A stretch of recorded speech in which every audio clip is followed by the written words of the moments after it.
So episode 9 begins with Tara and Annalise on Exile Beach after having been given a pass on getting voted out for insane reasons that the game decided to throw in there. But I rant all about that in the previous episode, so I'll shut up about that right now. But the episode starts with a little bit of foreboding on the Asaro tribe of Kent, Odette and Jackie complaining about how much they hate Michelle and Ben because they're lazy and they don't do anything around the camp. Kind of like how people are complaining about AK in the other tribe, only he's in the majority so it doesn't matter. But it takes much more resonance in this because it ultimately proves their undoing. In fact, Michelle even says, they're having seconds of the rice before we've even had our first. We would never do that. It just shows that there's clear sides. Clear sides. So whether they're aware of it or not, Kent, Odette and Jackie's behavior has alienated the other members of their tribe. So now they do not want to work with them. But the big shock moment of this episode, for me at least, was the tribe swap. Ben volunteers, sure whatever, he's a drifter, he's not really connected to anyone, whatever. It's kind of like a non-entity at this point, but Henry volunteers, he says, I'll go, I'll jump over, much to the chagrin of Jackie. Because Henry has the idol, so him heading over to the other tribe with the idol means she's unprotected by the idol, but she's also unprotected by now losing a number, losing just an extra vote that is there to protect her because she was targeted in the last vote by Luke, so that does leave her vulnerable. But I actually think that Henry did this on purpose in the hopes that Jackie would get voted out, because he and her have already been called out for being a power couple. That is a kiss of death. We already saw that with Mark and Sam. So Henry has got to get away from that. And also, Jackie's the only other one that knows he has an immunity idol. So if him leaving leads to her getting voted out in his absence, that's really good for him because he's got rid of someone who already knows too much about him with the idol. And he's got rid of a hindrance of that label of having a power couple. So this only works in favor of Henry. So he's done a good job here. He's made a smart play. He's done it for himself. Sure, people are going to come back and say you're disloyal, but people always say that about whoever makes it to the end. So good job, Henry. You're continuing to impress. Well done, mate. And then the battle of the man buns emerged of Henry and AK having a casual conversation, although there was so much probing for information while at the same time not wanting to give up too much of your own information, going on throughout this veiled conversation. It was amazing to see, to be honest. These are probably the two most strategic players in the entire game, and here they are having this conversation. It's just great. I just love it. I love it. I would say that strategically they're equals, but Henry has an idol and AK doesn't. But AK could find the other idol for his tribe. It is still out there somewhere since he played it last time. He's found it before. So if AK got an idol as well, a hidden immunity idol, that would really put them on an even playing field. But right now, because Henry has an idol, that does put him a level above AK. So in a battle between these two, I still think Henry's going to win. But Henry inevitably talks to Lockie, who is the only remaining member of his previous alliance, with Annalisa and Tara being shifted over to the other tribe in last episode. So it's literally him against everyone else.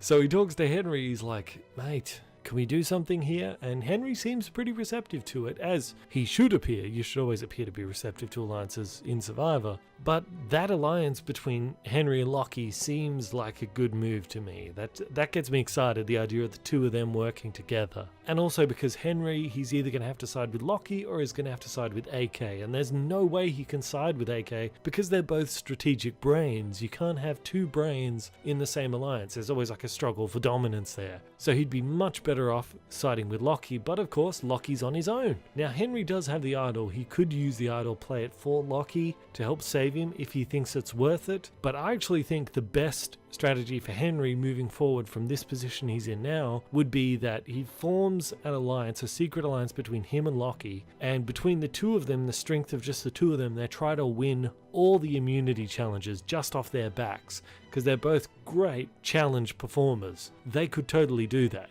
And if they manage to win enough that they make it to the merge, he can merge with whatever's left of his alliance over on Asaro. By then, maybe Lockie could hook back up with Tara and Annalise and they'd be in the majority again. So that's a good plan. You got to take that risk though of can you win in all the challenges? And even if he can't, he can always play his idol if he needs it. So I think it's a good long-term strategy, and it's worth the short-term risk for Henry because he does have the idol. But in the event that they do lose an immunity challenge and this tribe has to go to tribal, could Henry still survive without having to play his idol? I think he could, because when you look at the breakdown, let's say it's Henry and Lockie versus everyone. Well, they've already been teasing the last couple episodes that Lockie has been sort of working on Ziggy recently, and she's getting more and more upset with AK's lack of contribution to the tribe, like in their daily life. So if they're able to bring her over, that's 3 versus 4. Now, I think it's unlikely they could also bring across Jared, because he and AK just seem to be really, really tight. Although, of course, you never know. But I also think it's unlikely that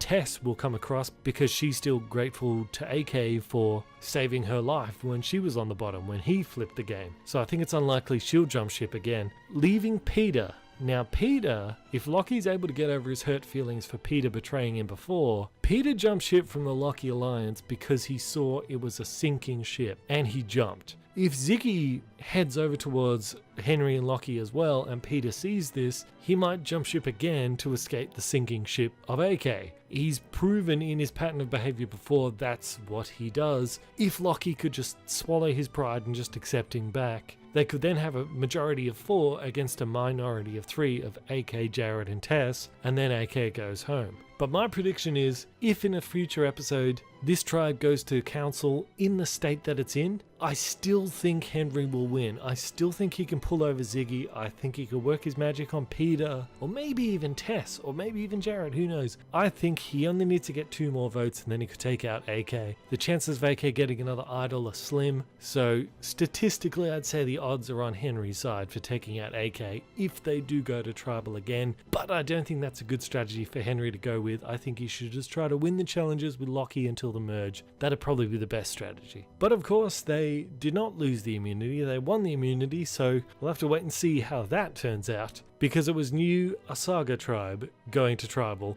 And I found it very ironic that in an episode where everyone's talking about Asaro blood, we're all loyal to each other, at the time when they bring the 2 new tribe members of Tara and Annalise into the tribe, the Asaro flag has been blown over and fallen into the fire, and as half of it is burned away. Maybe the survivor gods are trying to give them the signal that, yeah, this is it for Asaro, this is where it's all going to break apart, and that's what happens at the tribal. Jackie tries to hold everything together with Asaro strong, but it just doesn't work. Jackie seems to have had her brain just scrambled by Henry leaving, and she doesn't seem to be appeared in any of the strategy or maneuvering for this. It seems to be Kent who's now doing it all in Henry's absence. And to be fair, in the show she does actually say Kent is on a mission. He wants to do the ground and the legwork on this. So yeah, maybe she's standing back and letting Kent take over and do the groundwork and the legwork. But even if that is true, Jackie, why are you letting him do the legwork? You know how important this vote is. You've lost a key ally. The daggers are aimed at your heart. Why are you letting Kent do all the work? Shouldn't you be out there doing it yourself, trying to get everyone on board? But she didn't. Maybe she figured that they're all a bit upset with her and Kent's maybe a more persuasive touch, she can get them back.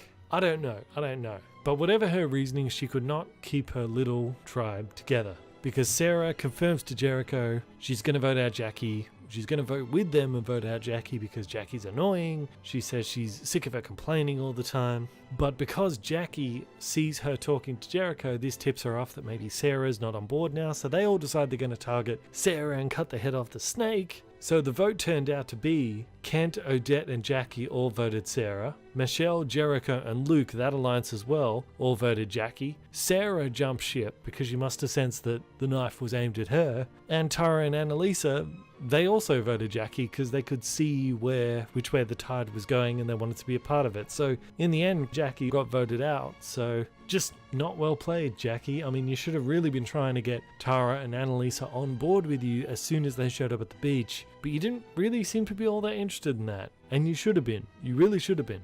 But looking at the breakdown of how everyone voted, as much as Luke might want to pat himself on the back of what a strategic genius he is for all this, if Henry and Ben had not left, there's no way this would have happened. There's no way. Because instead of Tara and Annalise, it would have been Henry and Ben. Henry would have stayed loyal with Jackie. Would Ben have sided with Luke after he said in the previous episode that he thinks he's a bombastic idiot and he's going to self-destruct soon? I very much doubt it. So yeah, it would have been Luke going home tonight if Henry had stayed with the tribe. So Luke might think that it was his genius that brought about the success of his plan, but no, it was just the absence of Henry, pretty much. And I think if Blue Tribe goes to tribal again, all of Luke's new majority alliance is going to hold strong. They'll probably vote out Ken rather than Odette because Ken's more likable. He's the dad, everyone loves him, everyone want to give him the money, so they'll probably take him out. Or, much less likely I think though, Luke might identify that Sarah is a threat because she did get a couple of votes before. He might decide to do something sneaky and backstab Sarah. So I think if Blue Tribe goes to tribal again, most likely Kent will lose, but if some sneaky shenanigans happen, it's going to be Sarah out. I don't think Luke will be out. He seems to have